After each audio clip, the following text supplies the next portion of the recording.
এই চ্যানেলে সম্প্রচারিত সকল খবরই সচেতনতামূলক এবং শিক্ষণীয়, কোনো কিছুই প্রভাবিত নয়। তৃণমূল কাউন্সিলরের দাদাগিরি। পৌরসভার ড্রেনের পাশে নিয়ম মেনে জায়গা না ছেড়ে টিনের শেড করেছে এক ব্যক্তি। তা বন্ধ করতে গিয়ে রীতিমতো চড়াও হয়ে ওই ব্যক্তিকে মারধর ও হুমকির অভিযোগ উঠল কাউন্সিলরের বিরুদ্ধেই। সেই মারধরের ভিডিও ভাইরাল হতেই শোরগোল চন্দ্রকোনা পৌরসভার 1 নম্বর ওয়ার্ডের গোবিন্দপুর ওই এলাকায় নিজের রায়িত্ব জায়গায় নার্সিং হোম তৈরির জন্য ভবন নির্মাণ করেছেন পার্থসারথী নাগ নামের এক ব্যক্তি। তার অভিযোগ, তার নিজের রায়িত জায়গার উপর বাড়ি তৈরি করেছে। বাড়ির সামনে থাকা তার জায়গায় টিনের শেড তৈরি করেছে, আর এই শেড করাকে ঘিরেই যত গন্ডগোল। তার অভিযোগ, এর আগেও তিনি এসে একদিন শেড বন্ধ রেখে তার সঙ্গে দেখা করার কথা জানায়।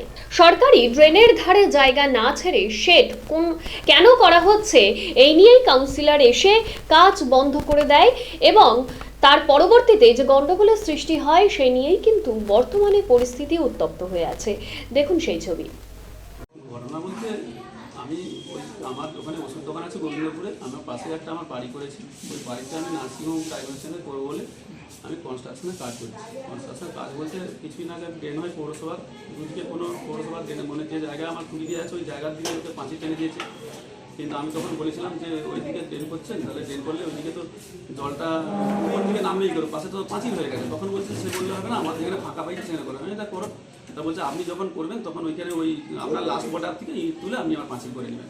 তো তখন আমার নার্সিংহোমের সিদ্ধান্ত থাকে, তাহলে যখন নার্সিংহোম করছি আমি, তাহলে আমি দেখলাম যে আমি ইটেগুলো পাঁচিল করবো না, আমি একটা টিনের চাল আমি অস্থায়ী সেট করি।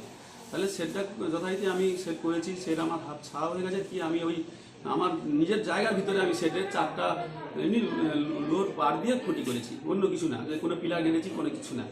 হ্যাঁ, দিয়েতে হঠাৎ করে আমাকে অভিযোগ আগের দিন যদি আমার সেট হয় আমাকে ফোন করে বলে এটা কী করছো না, এরকমভাবে তোমাকে অবৈধ ব্যাপার আছে। অবৈধ তো নয়, আর অবৈধ কিসের অবৈধ না, বলছে না ওইভাবে এখন করা যাবে না, আগে যা হয় যে আমি কাউন্সিলর থাকাকালীন ওইভাবে করা যাবে না, যে এরকম উল্টোপাল্টা করে বলে। বলছে আমি বলছি ওইটা তো ওরকম করছে কেন, তাতে বলছে যে আচ্ছা কথা ওইটা না করে তুমি এক কাজ করো, একদিন থেমে যাও না, আমার সাথে বসবে, আমি তোমাকে যা বলার বলে দেবো।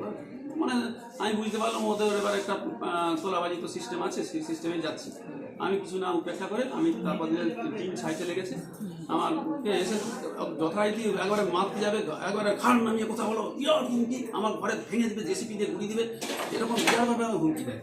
আমি সেটা মিস থেকে আমার ট্রেনে নামিয়ে দেয়, তাদেরকেও হুমকি দেয়, তারা চলে যায় ওখান থেকে নেমে আমার রয়ে যায়। তারপরে আমি বিষয়টাকে নিয়ে আমি দেখলাম যে আমি কী, আমার তো কোনো নোটিশও আসেনি, কিছু আসেনি।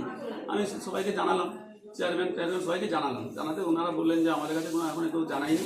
আর চেয়ারম্যান বললেন যে আমার কাছে কোনো কিছু নোটিশ আসেনি। আর অনেকে দেখেছেন, তাদের বলেছেন যে ওটা তো জায়গায় করছে, ওরকমভাবে সকলেই করেছে, আমিও করছি। আজকে কি ঘটনাটা ঘটনা তারপরে ওখানে সেট আমি আর পুরোই ছাড়তে গেছি।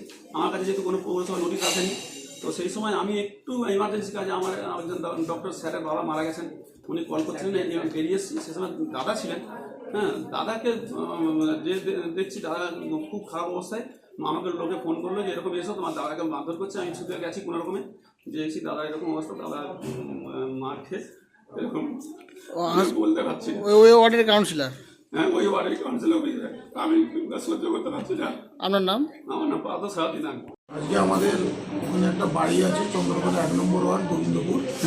বাড়িতে আমাদের আমাদেরই নিজেদের জায়গায় বৈধভাবেই আমি ওই একটা টিনের চালা শেড সমান, সেখানে আমাদেরকে হুমকার দেওয়া এবং বিভিন্ন রকমভাবে কাউন্সিলর অভিজিৎ রায় 1 নম্বর ওয়ার্ডে এসে সাঙ্গপাঙ্গ নিয়ে এসে আমাকে প্রথমেই মারধর, ছাটে ঘুষি, লাথি এবং পেটে লাথি এবং মেরে দেওয়ার এবং কীভাবে কেন যে ঘটনা ঘটালো, জোর করবো এবং মেরে দেবো, ফাটবো, আমি জোর করে ভেঙে দেবো। আমি তবু বললাম যে এটা আমি বৈধভাবে করছি এবং আমি আমার বিল্ডিং করিনি, আমি একটা সামান্য টিনের চালা, এবং সেই চালাতে তুমি জোর করে আমাকে তোমার নোটিশ কোথাও পৌরসভাতে বারণ করতে এসো, তোমার পৌরসভাতে একটা নোটিশ, একটা বিওসি মিটিং হতে হয়, সেই মিটিংয়ের সিদ্ধান্তে একটা নোটিশ চাই। সেই নোটিশ আমাকে তো তুমি দাও, তুমি নোটিশ দাও, দিলে আমি তোমার ওখানে যাবো, সেখানে তোমরা যা সিদ্ধান্ত সর্বসম্মতি তোমরা যাবে মেনে নেবো, কিন্তু আমি কোনো নোটিশও দেবো না, কিছু করবো না, মেরে ফাড়ি দেবো বলে সব ভেঙে গুড়ি দেবো বলে আমাকে তো বিরাট মারধর করবো। মানে কাউন্সিলর নিজেই মারধর করেছে? কাউন্সিলর নিজেই কাউন্সিলর একদম মানে কি বলবো, মানে অকথ্য ভাষায় গালিগালাজ। সে কি, তার অভিযোগটা কি মূলত? তার অভিযোগ মানে অসৎ অভিযোগ, যে আমি বৈধভাবে কাজ করছি, অভিযোগটা অসৎ, যাতে তোলাবাজ, পয়সা দাও নাহলে তোমাকে চালা করতে দেবো, এটাই অসৎ। পৌরসভার ড্রেন ছিল পাশে? পৌরসভার ড্রেন এই রিসেন্ট আমারই জায়গার উপরে পড়ছে, হ্যাঁ, জায়গার উপরে পড়ার পরও আমি ড্রেনের মধ্যেও করি না, আমি জলটা ড্রেনের ভিতরেও পড়বে পাইপ লাইন দিয়ে, এবং আমার ভিতরে করছি বৈধভাবে, এবং সেটা একদম সকলেই সরকারি তন্ত্র দেখতেও পারে, কিন্তু সেই বৈধ জায়গাও আমাকে মানে মারধর করা এবং মেরে দেওয়া, পরে কনস্ট্রাকশন এখনই ভেঙে দেবো আমি, এইসব করা, এবং এটা প্রকাশ্যভাবেই এটা করছি। আপনারই জায়গা? এবং আমার ভাইয়ের জায়গা পার্থসারথী নাগ। আপনার নাম? আমার নাম সিদ্ধার্থ নাগ। আমরা সেখানে ছিলাম এবং আমাকেই এসে মারধর করা এবং অকথ্য গালিগাল মার মনে, সে মানে কি বলবো, আর সে মারটা শুধু মানে বলার নাই, সে ভাষায় বিবরণ করা যাবে না। সে মানে একটা কাউন্সিলর হয়ে যে এরকম মানে অত্যাচার অবৈধভাবে, অন্যায়ভাবে। কোন দলের কাউন্সিলর? তৃণমূল দলের কাউন্সিলর। আমিও তৃণমূল কর্মী, দীর্ঘদিনের তৃণমূল কর্মী। আমি 1993 সাল থেকে আমি পার্টি করে আসি কংগ্রেস, তারপর 98 সালে আমার দিদি তৃণমূল কংগ্রেস করার পর আমি তৃণমূল কংগ্রেসে, মানে এখানে আমরা গতবারে পঞ্চায়েত সদস্য ছিল তৃণমূল কংগ্রেস, আজও করছে।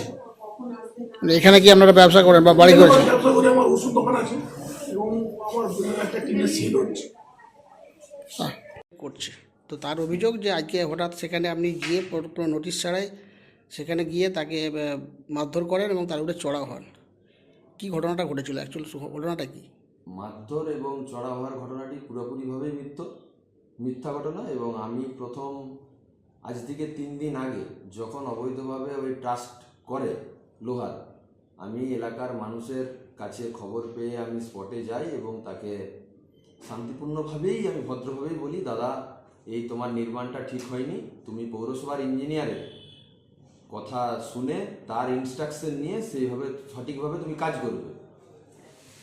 সে মোতাবেক পরের দিন আবার শুনি সে পৌরসভার ইঞ্জিনিয়ার তো দূরস্থ, কাউকে না জানিয়েই গায়ের জোরেই প্রায় যা টাস্ট করেছিল তার অর্ধেকাংশের বেশি অংশ সে টিন দিয়ে ছেয়ে নেয়। আমরা এলাকার কিছু শুভাকাঙ্ক্ষী মানুষ এবং আমার ওয়ার্ডের কিছু কর্মী সমর্থক সবাই মিলে হাজির হয়ে তাকে বাধা দিই এবং কাজ থেকে বিরত করি। এবং পরক্ষণেই আমি আমার চন্দ্রকোনা পৌরসভার ইঞ্জিনিয়ার বিভাগের যিনি প্রধান আছেন অরূপ নিয়োগী মহাশয়কে সঙ্গে নিয়ে গিয়ে, যিনি বাড়ি করছেন পার্থসারথী নাগ, তাকে ডেকে আমার পৌরসভার ইঞ্জিনিয়ার সঠিকভাবে ইনস্ট্রাকশন দেয় যে পৌরসভার ড্রেন থেকে তুমি 3 ফুট দূরে গিয়ে এই ধরনের যেভাবে তুমি সেট করছো সেটা করতে পারবে। পার্থসারথী নাগ অরূপবাবুকে বলে যে স্যার আমাকে 7 দিন সময় দেন, আমি ডেকে আপনার উপস্থিতিতেই কাজ করব। 1 দিন পরেই আজকে আবার এলাকার মানুষের কাছ থেকে আমি খবর পাই এক প্রকার গায়ের জোরেই তার দাদা সিদ্ধার্থ নাগ, পার্থ নাগ 2 ভাই দাঁড়িয়ে থেকে পুনরায় যা টিনের ছাউনি বাকি ছিল পুরো কাজটি সম্পন্ন করেছে। আমি খবর পেয়ে ঘটনাস্থলে যাই। এই কথাটা ঠিক যে আমি চেঁচিয়ে কথা বলি, উত্তেজিত অবস্থায় উত্তেজিত হয়ে যাই। যেহেতু পৌরসভার ইঞ্জিনিয়ার, এলাকার মানুষ, আমি নিজে একাধিকবার 2 থেকে 3 বার গিয়ে তাকে দাদা ভাই রিকোয়েস্ট করে, বারবার অনুরোধ করেও বারণ করা সত্ত্বেও সে গা জোয়ারি করে রাজনৈতিক ক্ষমতা দেখিয়ে সেই কাজটা করার চেষ্টা করেছে এবং কাজটা করেছে, যার জন্যেই তার সাথে আমার চেঁচামেচি হয়, উত্তেজিত অবস্থায় কিছু কথা কাটাকাটিও হয়। কিন্তু মারধরের ঘটনা পুরোপুরিভাবে মিথ্যা। আমি এই ধরনের কোনো আচরণ কোনো দিন কাউন্সিলর থাকা অবস্থায়, তার আগেও এলাকার কোনো মানুষের সাথে কোনো দিন কোনো কালে আমি করিনি। আর আমি আপনাদেরকেও বিশেষভাবে অনুরোধ করব, ওই যেখানে এই ঘটনা ঘটেছে পার্শ্ববর্তী যে সমস্ত বাড়ি আছে তাদের সবার কাছে আপনারা ভালো করে খোঁজ খবর নিয়ে দেখুন যে অরিজিনাল যেভাবে উনি স্ট্রাকচার করেছেন বৈধ না অবৈধ, সঠিক নিয়ম মেনে করছেন না কিভাবে করছেন, এবং কাউন্সিলরের আচরণ সঠিক ছিল, সামাজিক না অসামাজিক, প্রকৃতপক্ষে কাউন্সিলর তাকে মারধর করেছে কিনা। আমি আপনাদের কাছে করজোড়ে রিকোয়েস্ট করব, আপনারা এলাকার মানুষের কাছে বাইট নিয়ে অবশ্যই এটাকে তদন্ত করুন সঠিকভাবে যে অরিজিনাল ঘটনা কি ঘটেছিল। আমি এখনো বলছি ওই নির্মাণটি অবৈধ। আমাদের পৌরসভা থেকে আমাদের ইঞ্জিনিয়ার সাহেব আছেন, তাকে নোটিশও করা হচ্ছে এবং সঠিকভাবে ওই নির্মাণ কোনোভাবেই রাখা যাবে না, ওই নির্মাণ তাকে সরাতে হবেই, পৌরসভার নিয়ম মেনেই তাকে কাজ করতে হবে। পার্থসারথী নাগ এক ব্যক্তি, তারা এত জায়গায় একটা টিনের শেড করছে, পাশেই পৌরসভার ড্রেন আছে। এটাকে কেন্দ্র করে একটা সমস্যা হয়েছে। সেই পার্থসারথী নাগ অভিযোগ করছে যে আজকে 1 নম্বর ওয়ার্ডের কাউন্সিলর গিয়ে রীতিমতো দাদাগিরি করেছে এবং তাকে মারধর করেছে। তার কাউন্সিলর বলছে যে ড্রেন অ্যাকোয়ার্ড করে নাকি সে টিনের শেড করছে। এই বিষয়ে একটা গণ্ডগোল হয়েছে। এই বিষয়ে কী বলবেন বা কী জানেন? আমি 1 নম্বর ওয়ার্ডে যে কি শেড হচ্ছে আমি কিন্তু ব্যাপারটা কোথায় কি হচ্ছে আমি এটা কিছুই জানি না। আমাকে কাউন্সিলরও কিছু বলে না, আর যারা শেড করছে তারাও কিছু বলে না। এবারে আমার কাছে লিখিত অভিযোগ অবশ্যই আসতে হবে, আমি সেটা অবশ্যই আমার ওভারসিয়ারকে পাঠাবো এবং আমিও সেটা তদন্ত করে দেখব। আমি এই কী ঘটনা ঘটেছে আমি সেটা আমার কাছে কোনো অভিযোগই নেই। এখন পর্যন্ত কোনো অভিযোগ পাননি? না, এখনো পর্যন্ত আমি কোনো অভিযোগ পাইনি। আমরা কাউন্সিলর বলছে যে ইঞ্জিনিয়ারকে নিয়ে গিয়েছিল, সেখানে যে দেখে এসছে এবং নোটিশ করে। কাউন্সিলর জানে আর ইঞ্জিনিয়ার জানে। আমাকে তো ইঞ্জিনিয়ারও কিছু বলেনি, কাউন্সিলরও কিছু বলেনি। লিখিত আমার কাছে আসবে আমার টেবিলে, আমি অবশ্যই সেটা সঙ্গে সঙ্গে আমি খতিয়ে দেখবো কোথায় কি হচ্ছে না হচ্ছে। আর এইসব ব্যাপারগুলো আমি খুব শীঘ্রই মতো ওগুলা দেখি তদন্ত করে।